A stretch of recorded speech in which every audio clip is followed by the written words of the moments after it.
Hey folks, it's Big Steve at the all-new Car Lot Nissan in Jackson. It's the perfect storm right now. Well, good morning. It is Saturday in Jackson and West Tennessee, 8 o'clock, and time for West Tennessee's premier honeydew expert, John Allen, with Tricks of the Trade. Good morning, sir. Good morning, Jim. How are things here in Jackson, Tennessee well, today? Well, everything is percolating and headed toward a hot one, it appears. Another one. Another one, yes. We've had our share.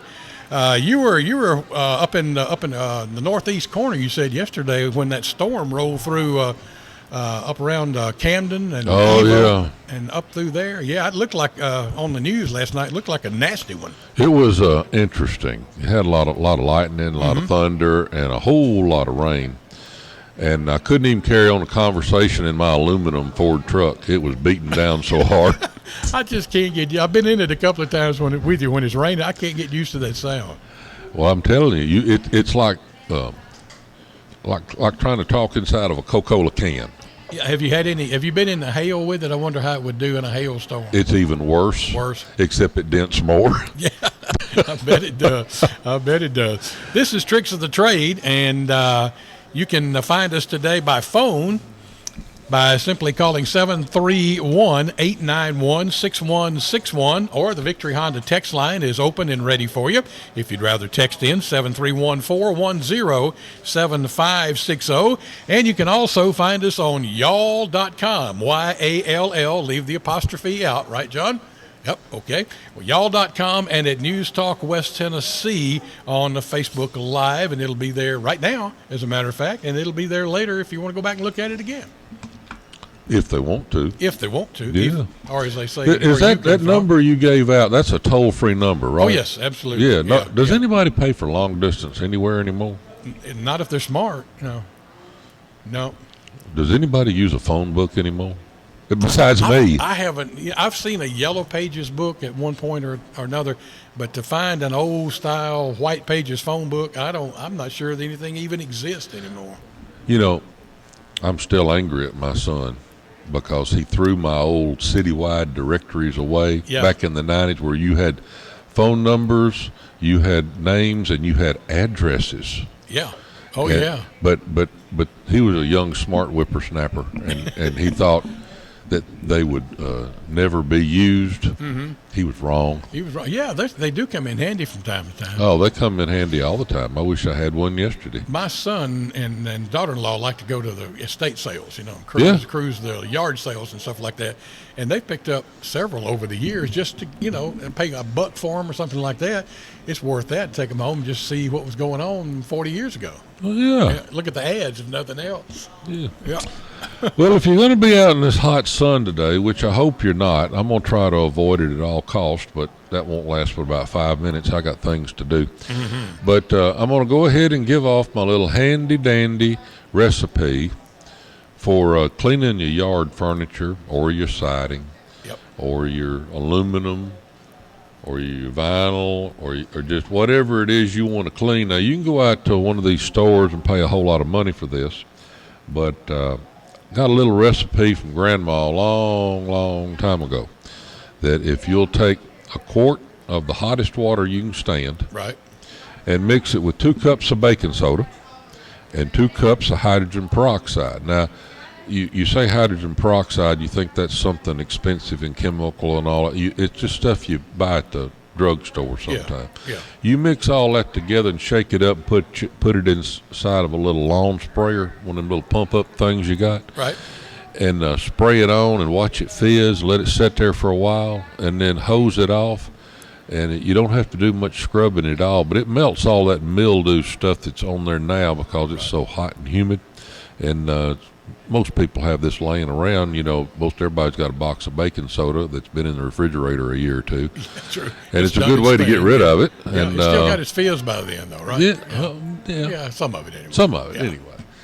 But anyway, give that a try, and that's a good little thing to do, and help kind of clean some of the yard stuff off today, and hopefully maybe you're down beside that chair, you got a swimming pool you can fall into later on. Oh, wouldn't that be nice? Oh. Yes.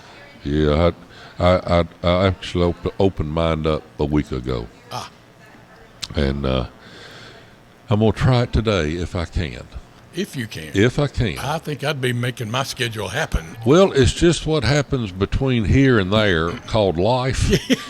And it kind of gets in the way. It Making gets, a living. You have to take a detour every now and then. Yeah, I understand But, that. I understand that. you know- I know you don't watch the Saturday morning shows because you're out doing something constructive. I'm sitting there with a cup of coffee and a remote in the other hand.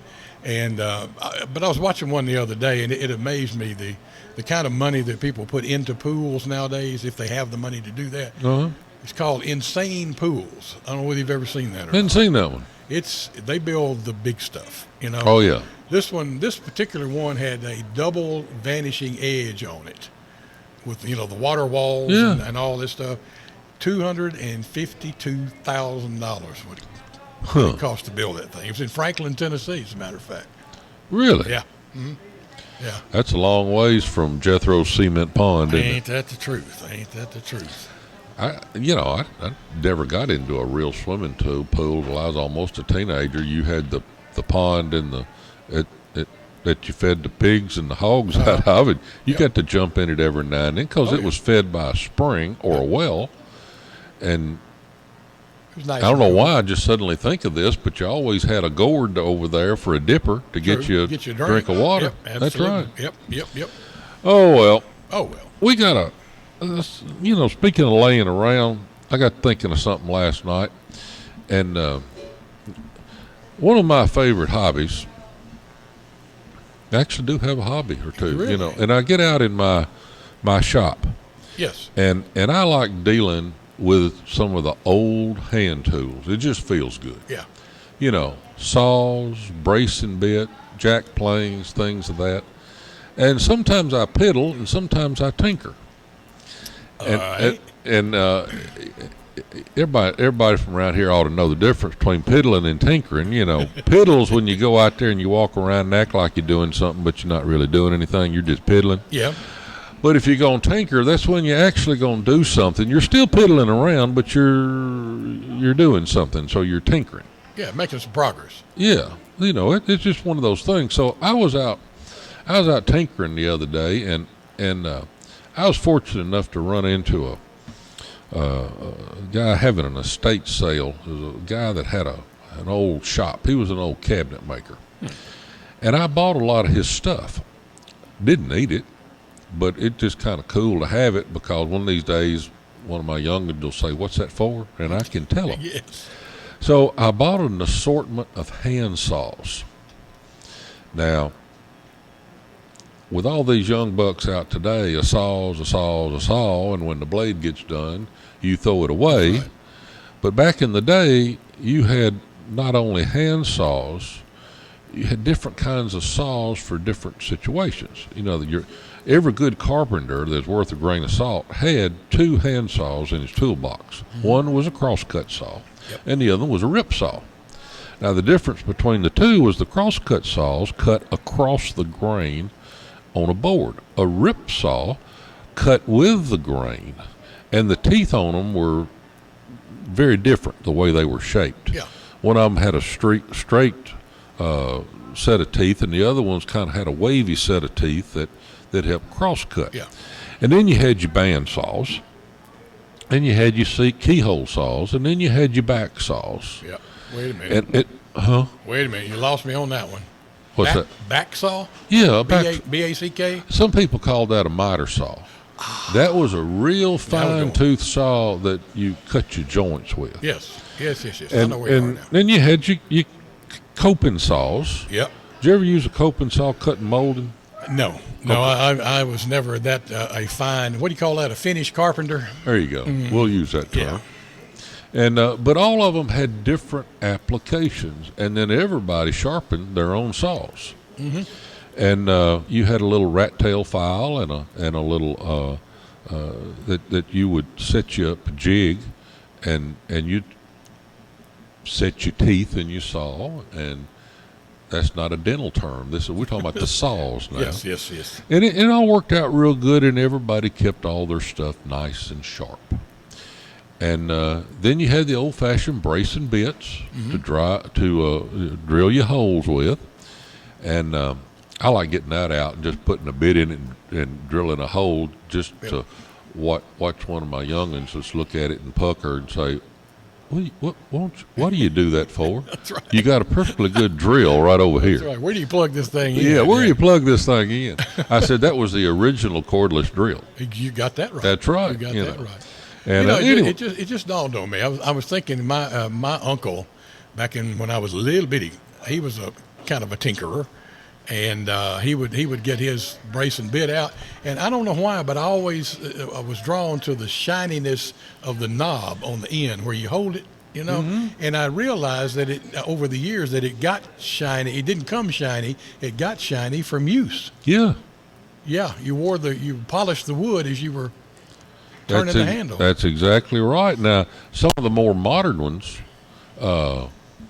had the shiny ones on it, but a lot of them, the original ones, were wood. Yeah, exactly. Yeah. Exactly. We got a phone call over there? We do. Let's see if we can get this thing to work this morning. All right. Good morning and welcome. Are you there? Oh, hold on just a second. I got a little glitch in my get along here. Let's see if I can get this thing to work. 1 second. Caller, hang in there with me. Jimmy tripped over the cord. I did. All right, now try me. Caller, you there? Hello. I'm here. Is that me? Yeah, hey, got there you. you go. Got you. Thanks for waiting. Go ahead. Yeah, what's going on? Okay, I got a question for you, John. Got this house I just bought last year. I know that my unit, I have a package unit, my central air unit. Yep. Outside, I know it's about 20 years old. So it's probably on its last leg, but you never really know with those things. It's 3.5 tons. My house is right at 1,700 square feet. Main thing is, in the real hot days, I can have that darn unit on 73, but it'll be 77 right there, at that thermostat. I was just wondering, is anything I can do to try to, I'm planning on getting me a new one probably next year, but anything I can do to try to get the most out of it this year? Was it is that just how it is? Well, in extreme temperatures, you may have so much loss of the cool air. Is your ductwork in the attic or in the under the house? Under the house. All right, it's a package unit, and all your ductwork's underneath. All right, a couple of things I would suggest to you. First of all, check your insulation on your pipes under the house. Make sure everything is properly wrapped. If you've got any areas that are dripping water, that lets you know you've got the hot and cold air meeting and it's sweating under the house. So tape the pipe joints, make sure the insulation's real good, and that way you'll keep that 55-degree air that's inside that pipe in the pipe to where it's blowing in the house and not escaping under the house. The second thing, and I can't stress this enough, you see this a lot on commercial units. You don't see it much in residences anymore, but you used to all the time, and that is a good, efficient ventilation system will have dampers in it. And those dampers control the airflow to where you can put different amounts of air in different areas of the home to balance everything out. In other words, if your package unit is at one end, you may want to have the damper wide open to where you get a lot of air going down to the far end of the house, and then you may want to choke it down as you're coming back. That will keep your efficiency to where you'll keep that air, that the temperature on your thermostat about what it is in your rooms. So try those two things. Yeah, see, that's main thing. It seems like, like you said, one part where the unit is, you can feel that darn thing blowing from 3 foot away, but the longest run I got 13 runs total in my house, but the longest runs away, you can have your foot directly above it. You barely, you can feel it coming out, but you can't feel it too much further off than that. You know what I mean? Right. Now, another thing, do you have a lot of flexible ductwork under your house, or is it hard piped? I don't know. I haven't really been on there and looked. Okay. To be honest with you. But most of the time, if you've got hard pipe, it it lets the air flow freely. If it's that flexible pipe, it's very restrictive on airflow, and you might want to make sure, you might need to increase the size of that. But one other little tip I'm going to want you to check, and this is easy to do, make sure that unit is clean. Make sure the coils out in that package unit are free of debris, and that way you'll get the most efficiency out of that unit. If it's clogged up with maybe the lawnmower's blown, the grass clippings on it, that really hurts the efficiency. Oh, yeah. So keep that good and clean. Doing all of that and getting it checked out with a good HVAC contractor and just some general maintenance, that might increase the airflow and be a little more efficient for you. Okay, one more question for you, if you don't mind.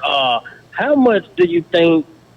I mean, I'm not even sure. I'm really just getting a lot of heat in my house from my attic, but because I put my hand around the attic door yesterday evening around 7:20, so I ain't just really feel heat coming in. But do you think that heat could be coming in from the attic in places that maybe I wouldn't think of? And because I was thinking about maybe getting me some foam insulation sprayed up on top of that roof.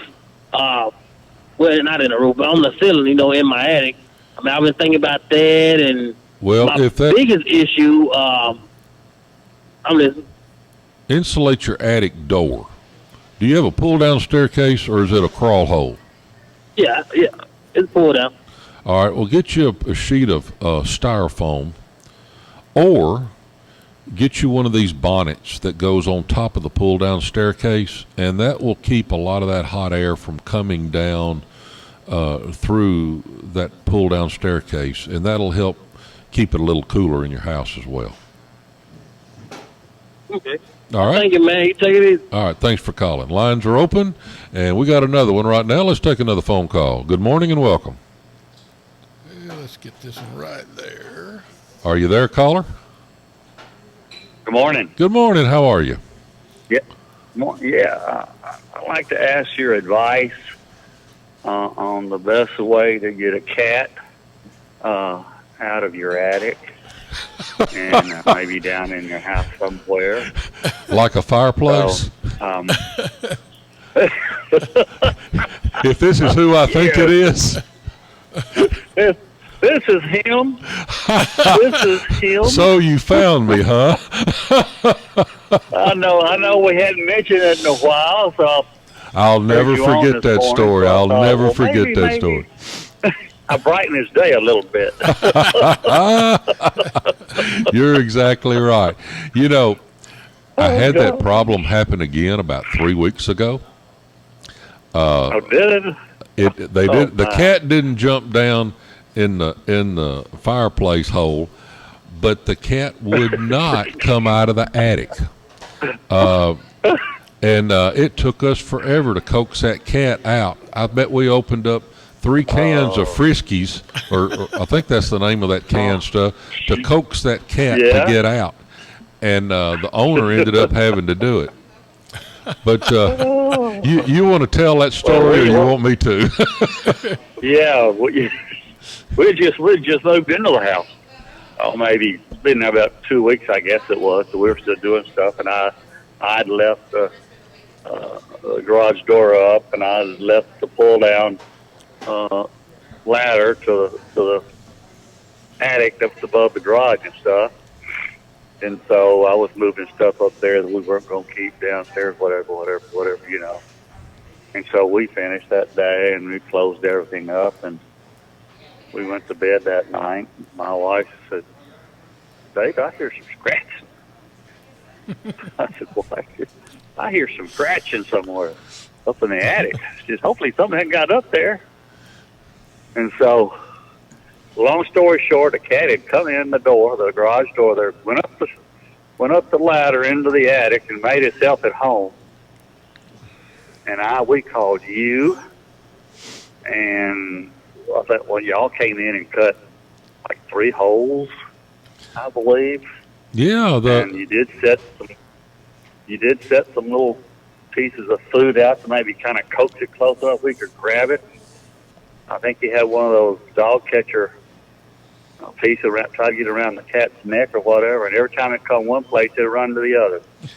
We Yeah. go to the other place, it'd run to the other. That's right. And so finally, I think we called Butler, I think, to come out and try to trap it or whatever. And we were able, I guess, maybe a week later, I guess. Or We had to maybe pull the not, more fireplace, than didn't that. we? Didn't we have to pull the we pulled fireplace? the fire out, yeah. And that's the way we got We the pulled cat that out. out to try to. That was a So story. we've all. Oh, that was a story. Yeah, you know the. My wife still says. we, My wife still says, David, don't bring that up. you know the part of your story you left out was that you had this fireplace in your house, and a fireplace on these prefab units are hollow. Right. And this cat had jumped down or fallen down in the void of that fireplace and was behind the fireplace. And it couldn't get out. I mean, it'd have been about a 9-foot climb straight up to get out. And you know, we could see the cat, we could poke the cat would snarl at us, but we couldn't lasso the cat. Easily. So Oh well, good times. Finally, one day we came in and we saw the cat close enough to the little hole that I think we were able to lasso it or something. We finally got it out.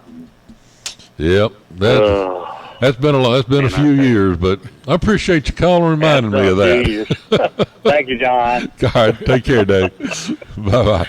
Oh, lines are open, and we'll take a lot more phone calls this morning, 731-891-6161. We got to take a little short break, and we'll be back in just a little bit, and we'll take a few more calls, you know, twist a few tails, or give a little information, any way you want to do it. You got to give us a call right now. Jackson Off-Road, we are a complete automotive service center that does work on area business fleets, servicing and repairing both diesel and gas engines. Our experienced technicians and advanced technology will upgrade your company's vehicle's performance, saving you significant dollars. Graham Snack Food said, Jackson Off-Road keeps our fleet of vehicles on the road in a timely manner, regardless of what repairs are required or what time of the day or night we call for service or repair. Jackson Off-Road, online and on the 45 bypass. Known for his portrayal of Lieutenant Dan in Forrest Gump, as well as his role in Apollo 13, Gary Sinise will be the guest speaker for the 56th benefit dinner at Freed-Hardeman University. For more than 30 years, Gary Sinise has stood as an advocate of America's servicemen and women.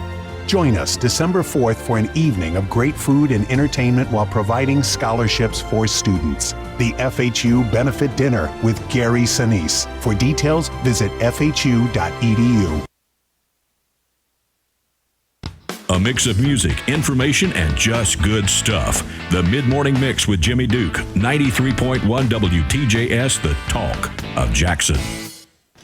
Welcome back to Tricks of the Trade. I'm John Allen here with Jimmy Duke, and if you got something on your mind, pick up the phone and give us a call. The lines are open, 731-891-6161, or the text line at 731-410-7560. Any way you want to do it? Yep, and check us out right now on y'all.com or News Talk West Tennessee on Facebook Live. I just can't get used to that. Yeah, and that's why I've got an extra note over here. I had to comb my hair this morning because I figured somebody may look. I got my little halo makeup light on over here, so my face is shiny. I know. Somebody after Thursday's show, we were talking about hair. You had a little mishap on the top of your head, and I pulled up to a local restaurant to pick up an order, and the guy came to the window, and he didn't say, "Can I help you?" or anything, because he knew me anyway. Yeah. Slid the window open. He said, "Did you really say that to John?" I said, "What?" I say stuff to John all the time. He said, "No, John said something about, does my hair look good?" And you said, "Yeah, the one on the left does." Yeah.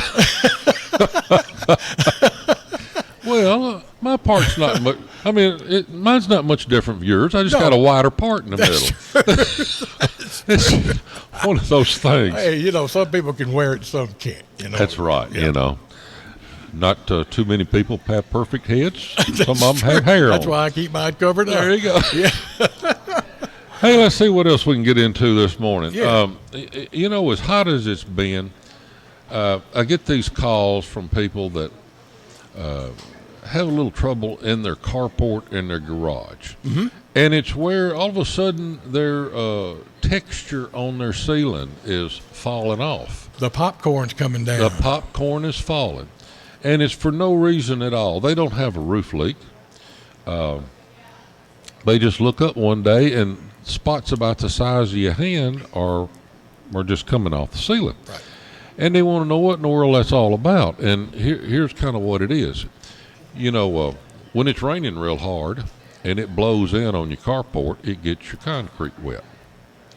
Or sometimes you may be looking down and just see your concrete wet for no reason at all, and it's not raining because it has water has seeped through it because somebody didn't pop for a 50-cent piece of plastic to go under it when they poured the slab.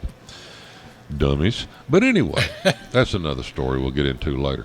But anyway, that water's got to go somewhere, and it will evaporate. And it goes straight up unless the wind's blowing, and then it will condensate on that ceiling. Well, when it condensates on that ceiling, especially this little popcorn stuff that used to be the greatest thing that ever was until it wasn't, it will make it soft. And in the wintertime, when it evaporates and gets moist, it freezes, and then it starts just raining pieces of popcorn when it starts falling off the ceiling. Yep. The thing of it is, people say, well, it's happening, what do I do to fix it? And I said, well, you can't, because it'll just do it again. So what do? Well, you got two choices, maybe three. We'll stretch it a little bit. I mean, if the popcorn was the paintable type, you could paint it, and I would suggest you paint it with an oil base, not a latex paint. That way you can seal it to keep the moisture from getting to it. Okay. But what I tell most people is to just cover it. 1/4-inch plywood seems to be the rule of thumb on that. You can just cover over the sheetrock. I would suggest you make sure that the sheetrock is nice and flat and that you don't have any problems with it bagging down.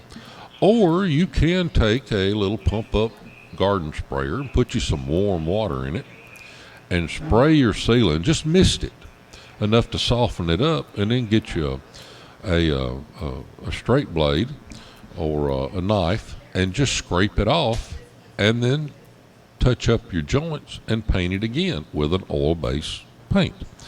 Now, the reason for the oil base is that it will not absorb water like a latex will and cause it to do the same thing again.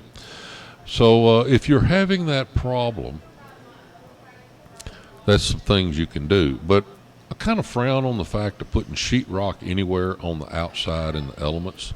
Now, some people tried to substitute sheetrock and put up what they call green board, which is sheetrock meant for wet places, and it works pretty good. But my rule of thumb is, you know, if you just do it right the first time, and you may think you're spending a few extra bucks, but you'll save money in the long run, and that is just put you a plywood ceiling up or a vinyl ceiling, like a lot of people do now, and you'll be okay. Now, this goes not only for carports, but for garages. It'll do the same thing behind closed doors.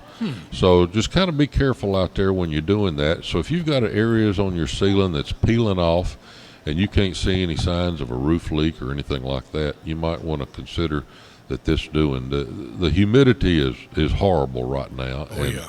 And as it dissipates and goes up, it will condensate on your ceilings and cause you all kinds of problems.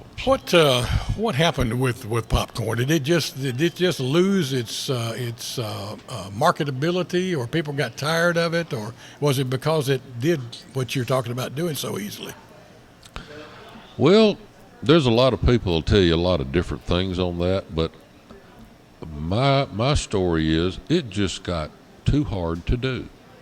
Now, you see, we live in this society where we've got to have instant gratification. That's for sure. All right.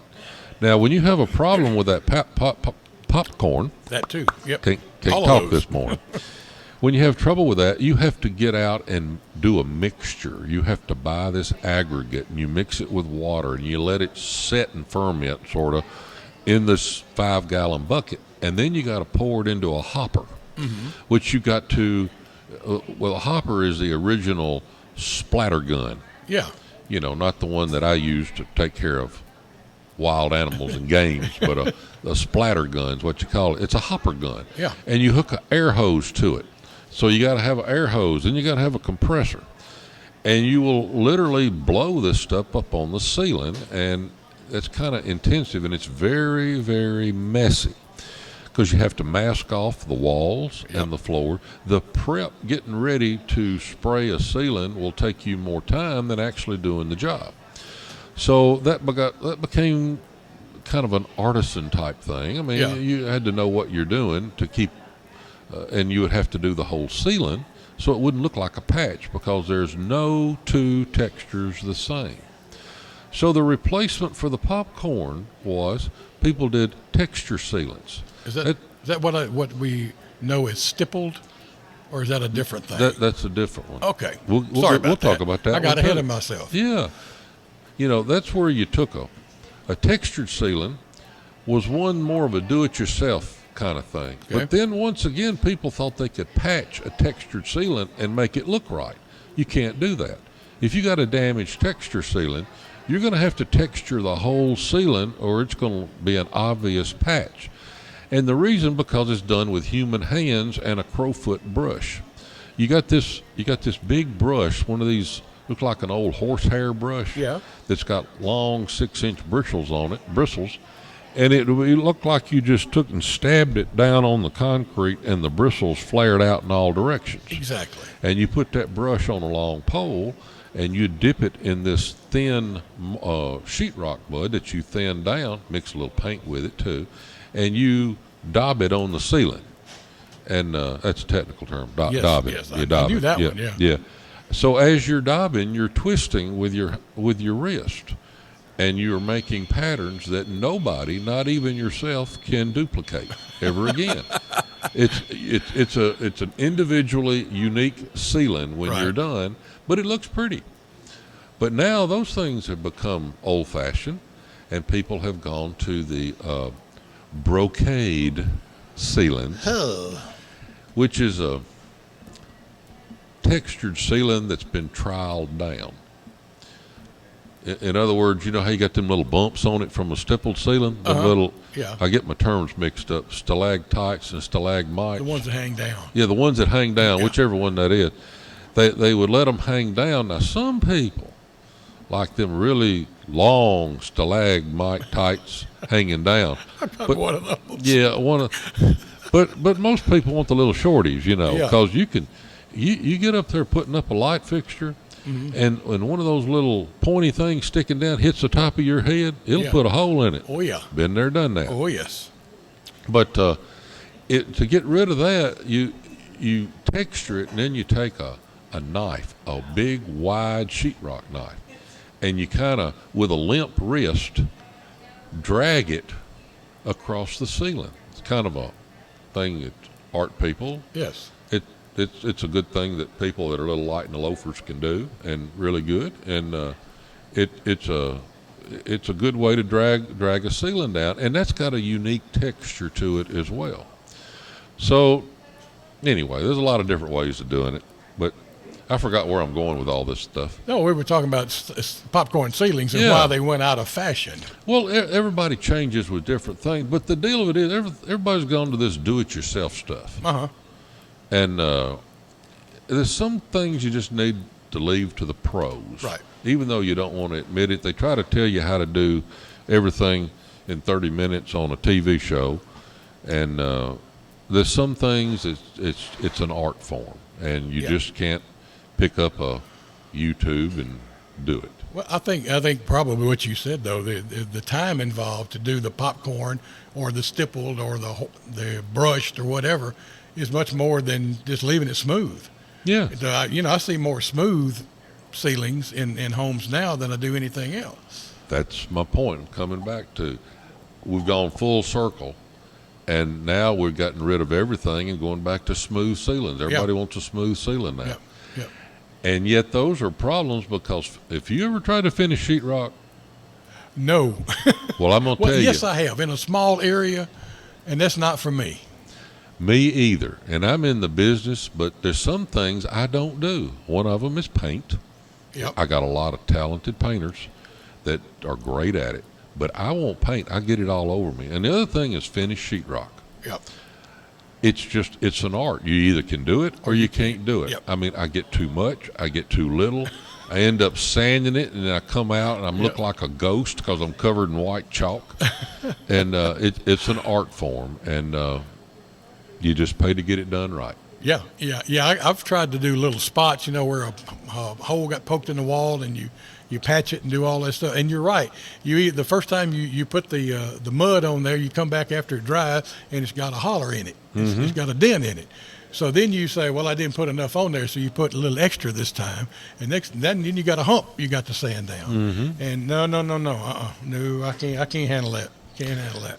People think if you got a hole about the size of your fist, you can patch a hole about the size of your fist, and mud only about a spot about the size of your fist. But if you do it right, that sheetrock mud's going to flare on out, and you're going to have about a 3-foot area that you have covered with mud and got it flared out to where you can't see it. Right. And that's why one side, when you're buying sheetrock, one side is square, called a butt joint, and the other side's a tapered joint. That's to allow for the additional mud on your joints. Okay. And it's just, it's an art form. That's another one of those things that I really never noticed. I figured one side of a sheetrock's just like the other one. Oh, there's two sides are tapered, and the other two ends are butt joints. I got to get out more. I'm missing things. You'll sweat. You can count on that. Tricks of the Trade with John Allen on 93.1. Also at y'all.com and News Talk West Tennessee on Facebook Live right now. And the number to call to get in the conversation is 731-891-6161. Victory Honda text line 731-410-7560. And we're going to hear from a couple of our sponsors and be right back. So you stay right there with us. Hang on. I'm Jennifer Briley, and I'm a business major from Jackson, Tennessee. Jennifer didn't think Union University was possible because of the cost, but financial aid opportunities helped open the door. She fell in love with the people, and she has been challenged by professors who show how Christianity applies to every field of study. Union helped me, and Union can help you. Come and see what Union can do for you. Union University, united in spirit, grounded in truth. Sakura Japanese Restaurant invites you to lunch today for only $7.95. Busy day? No problem. Sakura delivers. Sakura Japanese Restaurant is Jackson's original sushi bar with over 75 selections of fresh cooked and fried rolls. Sakura recently introduced the new Chinese menu. Impress your friends, family, and business clients this season with a Sakura meal or stuff their stockings with Sakura gift cards. Jackson's original sushi bar is Sakura, online and on Carriage House Drive next to Gold's Gym. The source for news and information. 93.1 WTJS, the talk of Jackson. It is 8:38 on this Saturday morning. You're live with us on Tricks of the Trade with John Allen. And we're answering your calls. I mean, we'd love to have you call in. Just give us a buzz at 731-891-6161. And the text line, 410-7560, 731 area code there. Also, and as we say, y'all.com, News Talk West Tennessee, Facebook Live right now. I had a question for you. Okay. And you've been dealing with this. Now, this since there's nobody else in line, I wouldn't do this. Ask my own question if there was somebody else on in the queue, as they say. But dealing with a ceramic tile shower floor right now that apparently has settled a bit, and it hurts your feet when you walk on it because it's not level and there are little corners and things sticking up. So we had the gentleman from the tile place come out and look at it the other day, and they're still trying to determine if or what we need to do. And I had this. Again, I was watching too much television, and they had just remodeled this bathroom on this high-end house, and it had a spa-like bathroom with a walk-in shower. Yeah. which is what we're dealing with. In the shower, they had teak wood, slats of teak wood. Yeah. Have you ever used that before? What kind of? You see teak wood a lot in saunas, and it works real good. It doesn't get hot and steamy when you got all that hot stuff coming in there. Right. And it's easy to set on, and it works real good. I mean, a teak wood floor, if it's ventilated properly to where it will eventually dry out and doesn't hold more, it works real good. That might be an option then. Well, that is an option. You know, in yours, you've got that seat. Yeah, we have a teak wood seat. And yeah. And it works pretty good. Yeah, I found some. I was looking on the internet you'd have to have three slabs of it to go in there, but it was the right width. So that may be after we hear from the tile people, we'll know what to do. Yeah. I'm waiting to figure this one out too, because that was kind of unusual. Well, he when he first came over there, he was feeling it with his hands and everything. I said I was messing with him a little bit. I said, I don't have any problem with it hurting my hands. It's my feet. It's my feet that are hurting. And so he said, you mind if I take my shoes off and walk through it? I said, absolutely not. So he said, I see what you're talking about. Yep. So, yeah. Yeah. You know, you do have a possible solution there, and we're going to get this thing figured out one way or the other. It would fit the decor of the rest of the shower unit. So you just never know what might pop up on one of the Saturday morning shows. Well, Only this was on a Thursday night. Yeah. We could we'll make an hour out of this one way or the other. 731-891-6161 or the text line at 410-7560. Let us know what you're thinking, what you need answered this morning with John Allen. This is Tricks of the Trade, and we've got about another 18 minutes or so before we have to turn it over to Jimmy Leach, the investigator. Oh, well, I have got a subject for Jimmy Leach. Uh-oh. Okay, I mentioned this a minute ago, but I was up in an attic yesterday, really sweating profusely until that storm hit. And I ran across an old can of Redbird Vienna sausage. Vienna sausage. Yeah. And I have asked this for years. I have Googled, I have YouTubed, I have done everything, and I have yet to get an answer. Now, I was raised on Redbird Vienna sausage. Right. I love it. Yep. And then something happened. I don't know what it was. But one time I opened a can and it didn't taste the same. They somehow changed the recipe. Next thing I knew, I just couldn't eat those other brands. They just didn't taste right. So I went to get another can of Redbird, even though it was a different formula, and they were gone.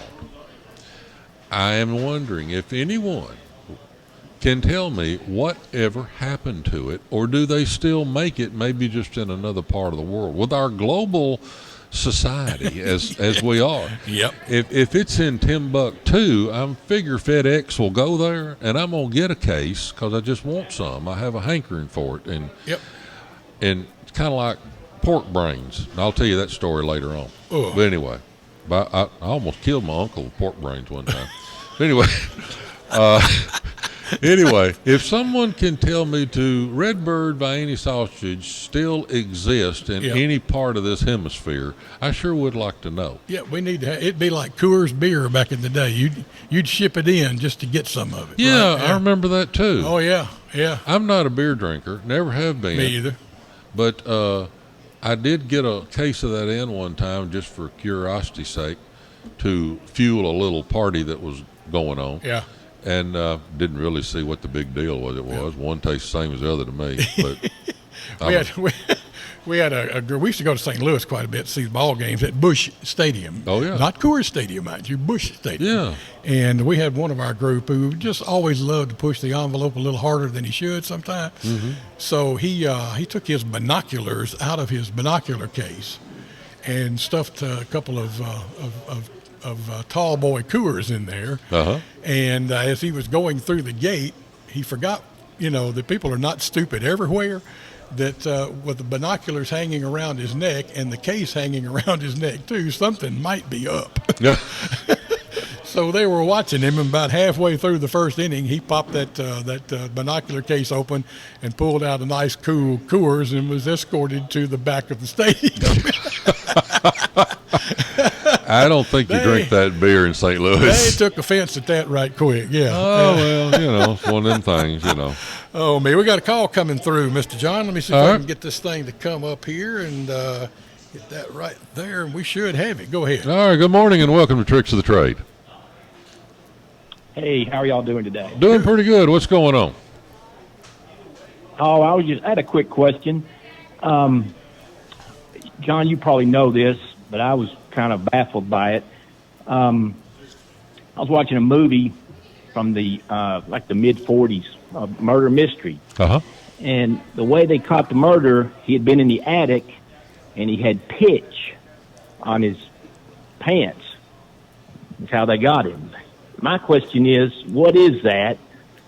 I know it was from the past, but what was it made out of, and what was it for? Was it preceding insulation? Did you say what exactly pitch? was it? Pitch, yeah. Pitch is tar. Yes, sir. Like yeah. P-I-T-C-H. P-I-T-C-H. Yeah, it's what some people call plastic cement tar. It's a black petroleum substance that you will see up in roofing or around flashings, around anything that's cemented a lot in the attic. People will use pitch. You would actually, like when we had you used to have built-up roofs that had tar and gravel on top of it, you would have what's called pitch pockets, and that's where pipes would go up through the roof, and they would put a metal perimeter around them and pour them full of pitch or liquid tar and let it set up so you had a good rain-tight seal around the pipe. So that's what that is. So in the attic, though, but if it was in the between the runners in the attic, they were using it for insulation. Is that correct? Or not? No, I don't know that that'd be used for insulation, and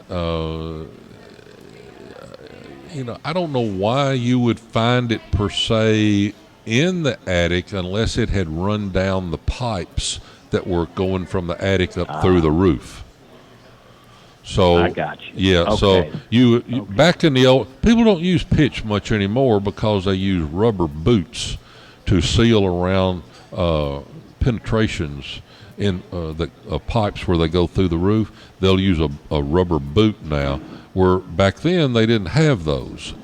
You simply, the only choices you had was to tar around a pipe, or if it was a flat roof, you would make a pitch pocket and fill it full of liquid tar, and then in sealing it would run down the pipe into the attic. Right. Okay. Right. So the insulation, though, say in the mid-'40s, insulation in an attic, insulation was or was not something that was used. It was not used as insulation. Back in the 40s, you had old rock wool insulation, about 2 inches thick, and if you even looked at it, you'd start itching. I mean, it was some bad stuff. I remember. But well, you've answered my question.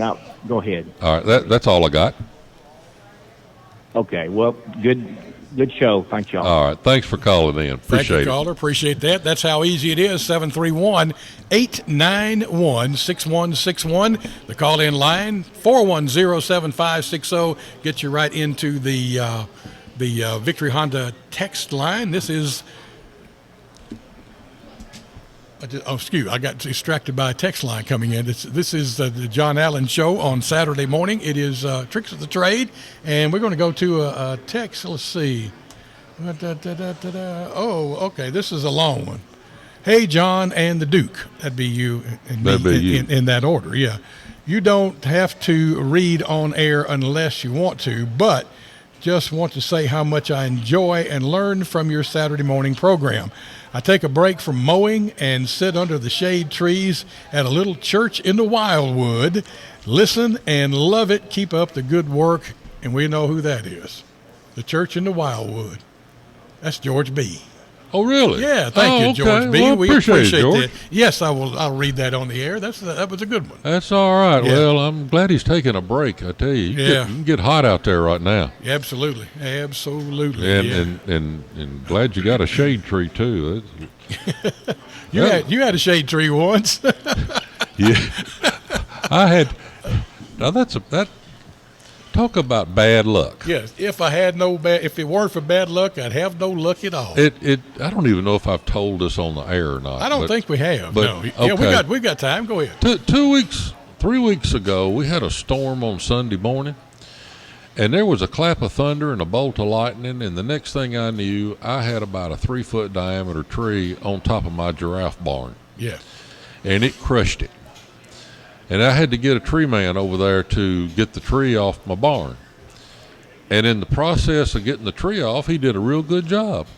And I said, well, hey, while you're here, cut this other tree for me, because sooner or later it's going to fall on the other side of the barn. Well, he did. Okay. And he didn't know it. It was a hollow tree. Uh-oh. I mean, really hollow. And I wondered where that coon always went to that was snatching the feed out of my bird feeder, but he was running up that hollow tree. Well, when he went to cutting this tree, it got away from him. It snapped where it shouldn't, and it fell on the giraffe barn. So I crushed the other side. So it's just a mess is all I can say. I can imagine. Well, you're just trying to even things up. I guess so. See, my wife likes things symmetrical, 3 over here and 3 over there. So she'd been real good with that second tree. I would imagine so. We got another phone call over there? We do have another call. Let's hit that button right there. Go ahead. All right, good morning and welcome to Tricks of the Trade. Yes, sir. I was wondering, they still make this stuff is pretty old, back in probably the early 70s and 80s. You was talking about your seating part, though. This stuff it was square seating tile, but it was made out of styrofoam. You stapled it up. Yeah, are you on a speakerphone caller? If you are, switch off of that. We can barely pick you up there. Go back to your regular phone, see if that works. Well, I ain't on the speakerphone. Okay. I'm on the internet phone. Oh, okay. Anyway, I got you. That's better right there. Yeah. All right. You're talking about a styrofoam ceiling tile, right? Yeah, and you stapled it up. Right. Those 12 by 12 square. They still make that stuff. Actually, they do, but it's hard to find it. Now, the original tile was a paper-based tile, and it switched to styrofoam, and you can special order it, and it is still available, but to my knowledge, there's only 2 styles left in it. One is a smooth tile, and the other one, it's called a Florentine tile, and that tile has a little texture to it. So, if you're not trying to match something, either one of those will probably work pretty good, but you can glue it up, or you can staple it up, and it was a real good product. And then you can paint it if it ever got wet, because it would get some nasty water stains on it if it got wet. Okay. Well, they a long time ago used to have metal you could put up in the seat a long time ago now. That's right. And that's coming back. Oh, okay. Yeah, except you won't. And originally, when you had the metal tiles, one overlapped the other. Nowadays, those tiles actually sit in a grid like a suspended ceiling, but they're kind of pricey. But they're coming back, and also a lot of people are using those tiles for backsplashes in the kitchen as well. Okay. Hey, thanks a lot. First time I called. All right. Well, don't let this be your last time. Call us anytime. All right. Thank you. All right. Thank you, caller. Got a text coming in, John, and says, enjoying our American flag sitting atop a pole installed by none other than John Allen. That must be John. That must be John. We got Johns all over the place. That's right. One of these days, I'm going to slip up and call him Harvey. Well, that sounds like a good thing to do to me. Well, but, yeah. that is. Yeah. Anyway, Yeah. Well, I'm glad he's enjoying that because that was fun. I like to do that, Yeah. and everybody needs a flag. I'll tell you what, it's nice to walk out. My neighbor across the street has one up all the time. We have one up all the time. There's several on our cove, and it kind of makes you feel good when you walk out in the morning. Well, it does, and wave it proudly. We're living in some strange times. Yes, so we are. If Yes, you just we are. kind of look up and watch the flag every now and then, kind of puts things in perspective. Let's go back to our phone lines this morning. Good morning and welcome. Hey, good morning, Jimmy and John. Hey, what's going on? All right, I got a question for Jimmy and a question for John. Hey, Jimmy. Yes, sir. Hey, I'm a fan of Miss Larissa Lanier, man. What happened to her show? It's still there. It's on Friday afternoons now at 2:00. In fact, I was on with her yesterday, and she gave away presented two more of the Larissa Lanier scholarships yesterday. Had those young people on, but she's still with me. She's there at 2:00 every Friday. Okay, let me recommend something right quick. Sure. Tell her to put Betty Wright. Put Betty Wright on her list. Okay. I want to think we've had her on before. Yeah. Did we not? But I'll mention that to her. I surely will. All right, you got something for John? Okay. Hey, John. Yes, sir. Yeah. Hey, John. Yes, sir. I got a curveball for you. Oh, what now? Curveball. Curveball. Go for it. A curveball. All right. Oh, okay. Okay. Look, the Red Bird Vienna sausage. Yes, sir. They probably got them at Big John grocery store. Where is that? Big John. Yeah, where is that? I was using your name, man. Well, You don't know, man. if I had a grocery store, I'd have them in there. I'm telling you. All right. Appreciate the calls this morning. Call back anytime. All right. Yes, sir. Goodbye. Thank you, Carl. Appreciate that. Yeah, I think you did do one thing extremely right. When you found that one can up in an attic somewhere and you did not eat them. Well, it was empty. It was just empty. Okay. I just had the hull up there, the can. Yep. Obviously, somebody had been eating up there. Because, see, when I was starting out, that made a fine lunch. You could go get a can of possum sardines or Redbird veiny sausage, a slice of hoop cheese, a mustard bottle, and a package of crackers, at which you could get all of this at most any little country store on the side of the road, and that was good eating. Oh, yeah. Take it fishing with you. Exactly. Yeah. So, there's nothing wrong with that. I just miss that stuff sometimes. What you didn't eat, you use for fish bait. Exactly. Yeah.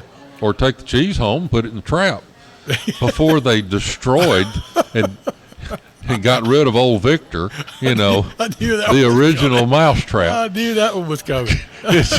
All these silly mousetraps they got out now, and as if mice are smart, little mouse hotels with. Don't get me started. Anyway, No, we're out of time this morning. Yeah, we got about a minute left. Anything you want to wrap up with? Well, we're gonna have to do a show on septic tanks pretty soon. Okay. Let's wait till humidity goes down a bit. Yeah, but now, a septic tank's kind of like your stomach and your innards, and how the whole process works. And people don't understand that. So we're going to throw in a little box of enzymes and talk about how things really work and why some people, when they put them in, they don't put them in right. Some people put them in backwards, and having field lines and how much of that you're going to need. Because there's a lot of people in the country right now that are having troubles. We're having a lot of rain messing the so-called biological system of their tank up. Yes. And, but if you just think about it and kind of know what to do and treat it like you would an upset stomach, you can get the most out of your septic tank. And I know a lot of people that have never had to do anything to their septic tank because they treated it right. And then others, in less than a year, they're having to get it pumped out and have all kinds of problems with it. So we're going to talk a little bit about that maybe next week. All right. Maybe not. Just depends on whichever way the whim goes. That's right. And how many callers want to talk about what? So. That's right. We'd rather talk to the callers anyway than me just sitting up here babbling about whatever pops into my head. That's for sure. But, that's for sure. Absolutely. That's all right. But all right, we're going to get out of here for this Saturday. Don't forget y'all.com and News Talk West Tennessee, Facebook Live. If you just joined us and caught the end of the show, you can go back and see how we got to where we got to and see the whole thing over again if you like. Yeah, and sometimes we don't even know where we're going. True. So if you got something you want to talk about, send us a text or any way you want to get a hold of us, and we'll talk about whatever's important in your life, and maybe together we'll get the problem solved. You got it, man. See you next week. All right. See you later. John Allen's Tricks of the Trade every Saturday morning here on 93.1. And we're going to kick it over to Jimmy Leach, the investigator. Have a great weekend.